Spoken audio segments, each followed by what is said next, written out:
आमर सुविचार आज महाभारत काव्यर किछि रोचक कथा शेष पर्यंत शुणु। महाभारत युद्धर परिसमाप्ति घटिला। धर्मराज युधिष्ठिर राज्यभार ग्रहण कले और शासन करने आरंभ कले।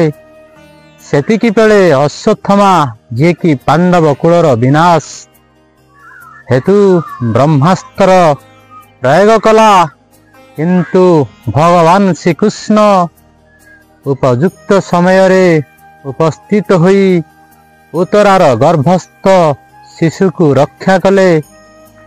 एहापरे जेबे श्रीकृष्ण द्वारिका फेरी जीवाकू बाहरिले, ठीक एतिकी बेले कुंती तांकू प्रार्थना कले, हे प्रभु मो उपरकू सर्वदा विपत्ति आशीर्वाद मते करंतु। एकथा सुनी श्रीकृष्ण हसी हसी पचारिले, आपण माने तो जीवन सारा विपत्ति गुड़ी को सामना करी आसिछंती, पुणी एमिति विलक्षण मागुणी काहींकी मागुछंती।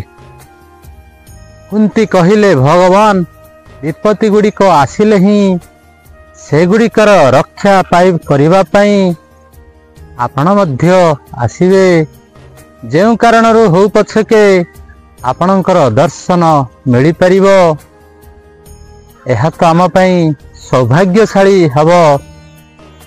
तेणु विपत्ति प्रत्येक जीवन रे आसी थाए।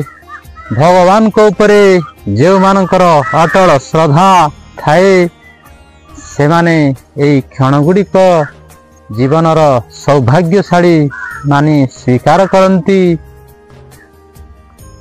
एई छोटो विषयर उपस्थापन उचित शिक्षा है जे जीवन रे जेते बड़ परिस्थिति आसना कहीं आमे धैर्यर सहित ताकू सामना करने को पड़िबो, जहाँकि भगवानकर आशीर्वाद प्राप्त हब।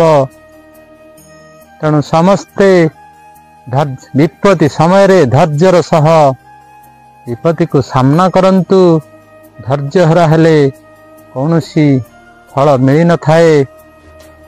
पालन करंतु, जीवन रे सुखरे रुहंतु।